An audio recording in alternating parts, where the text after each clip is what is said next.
Hey everybody, welcome to D-Lab. Today on the bench we have a Princeton reverb kit. It arrived with a simple problem. It's dead. How hard could that be? Let's take a look. Alright, let's start our little tour topside. I thought that this was a Mojo kit or a StewMac, something of that sort, but the closer I looked, the more I could see that somebody made a kit out of a kit. Okay, so it has a Weber power transformer as well as the output transformer. If you look right here, there should be a filter cap sitting there. There's not. That's kind of alarming. Over here is the reverb output transformer. But if you look at the back, you'll see we have some additions. So this ground switch is actually the power switch. And here where it says fuse, I think that's a bias adjustment, because the fuse is over here. The power switch hole's been capped. Got our speakers, pedals, all that good stuff, and you get over here, we got two additional knobs. So there's been some mods to the kit design. Let's take a look underneath.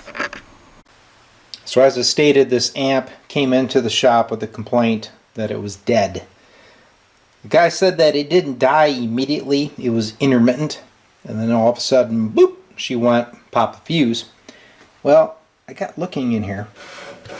I know it's hard to see. So I inspected the area around the power transformer, and here is the center tap to the high voltage winding. And if you look, that lug is just spinning on the chassis.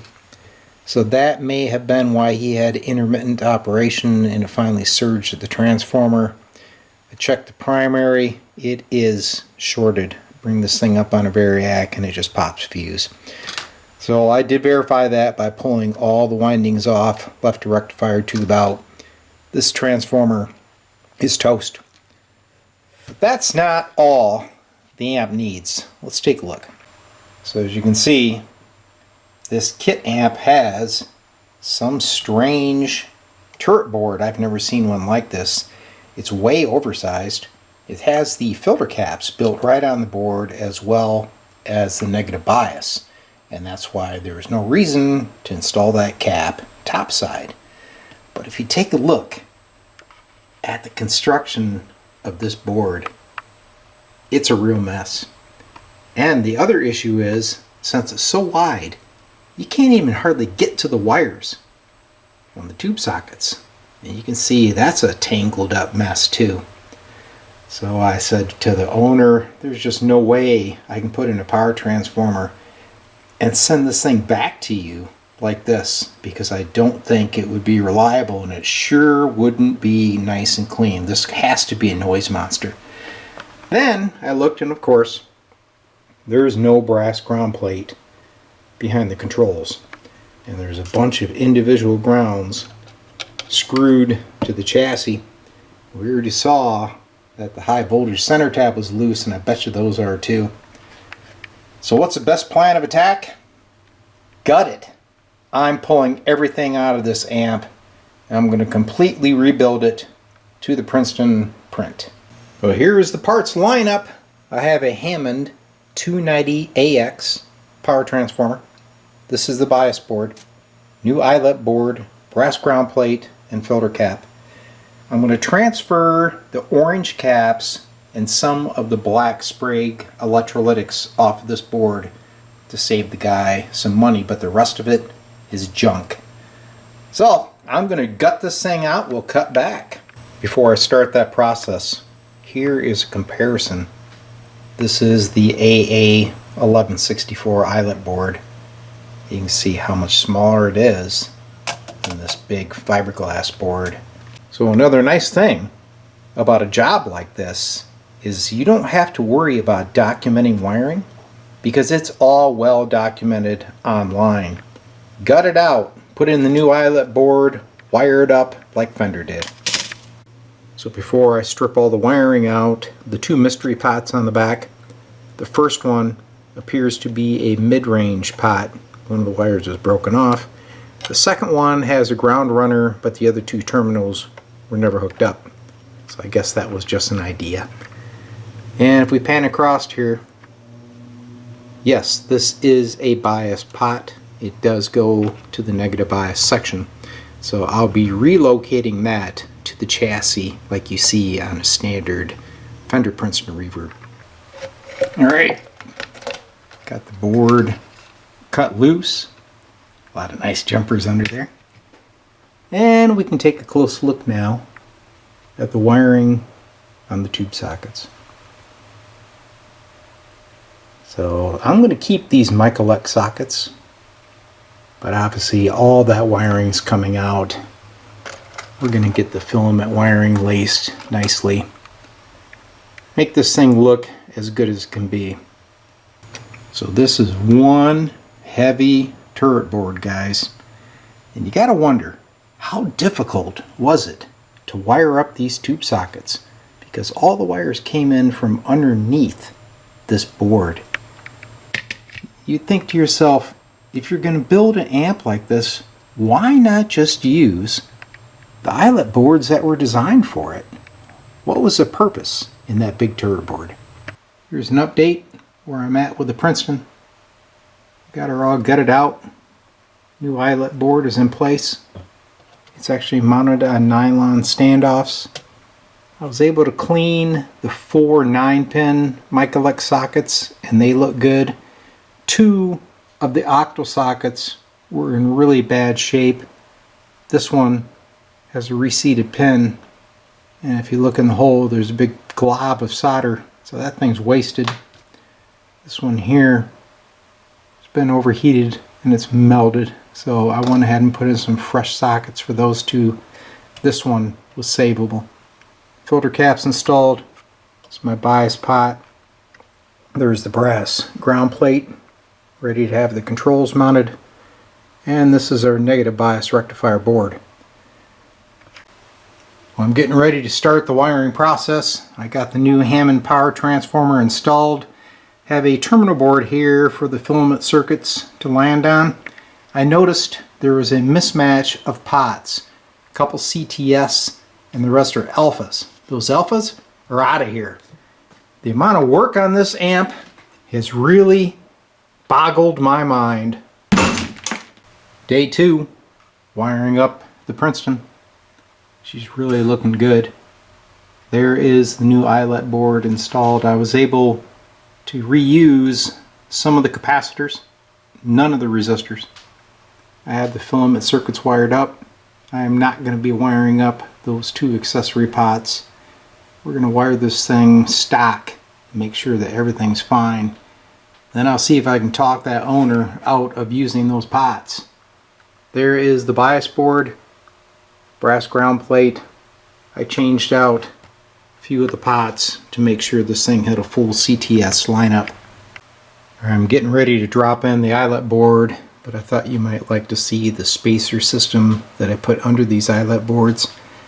Back in the day, Fender simply used sheet metal screws with this insulator and screwed it right into the chassis.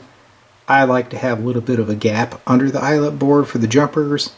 It makes it a little bit easier in the future to work on. So here is the eyelet board. I've got all the wires on it ready to land on their respective terminals and grounds. It's time to put her in.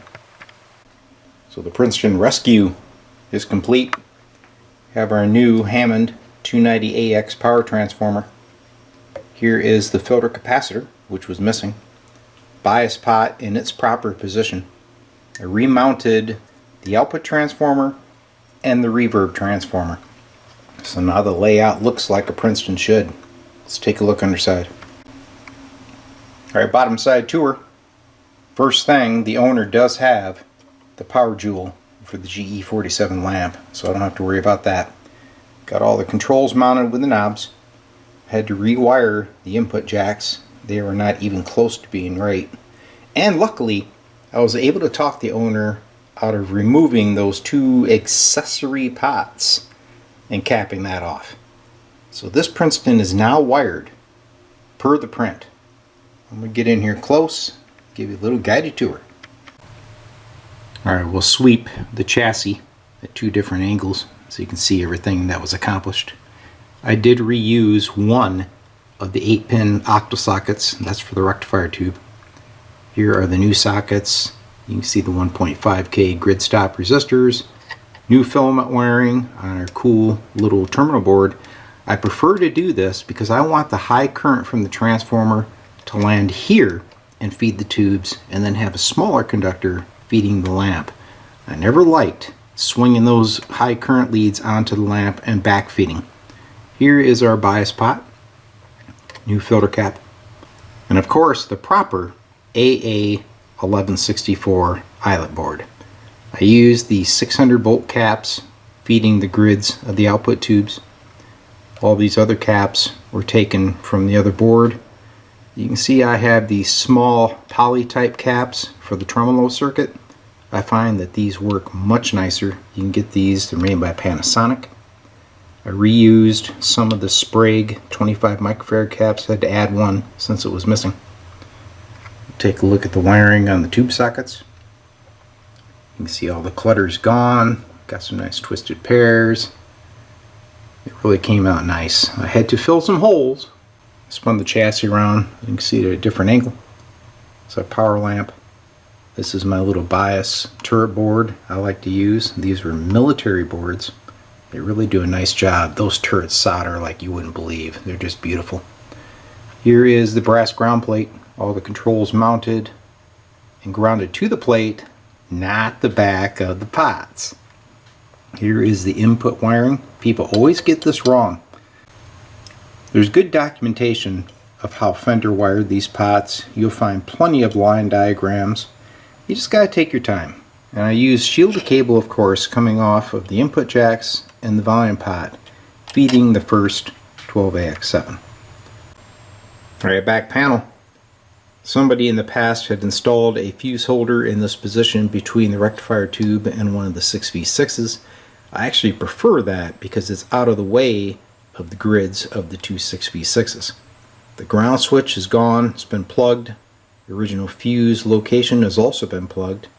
Power switch, got your speaker and external speaker jacks.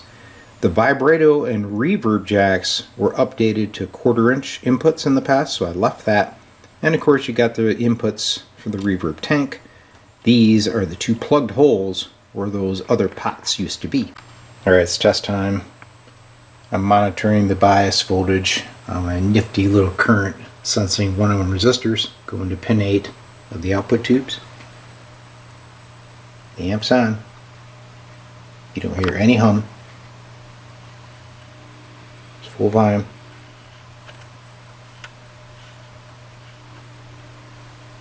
You can hear the tremolo oscillator.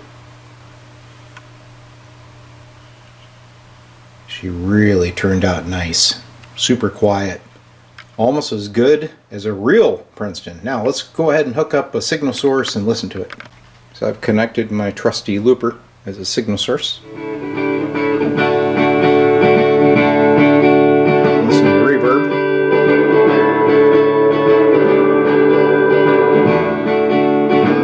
There's the tremolo.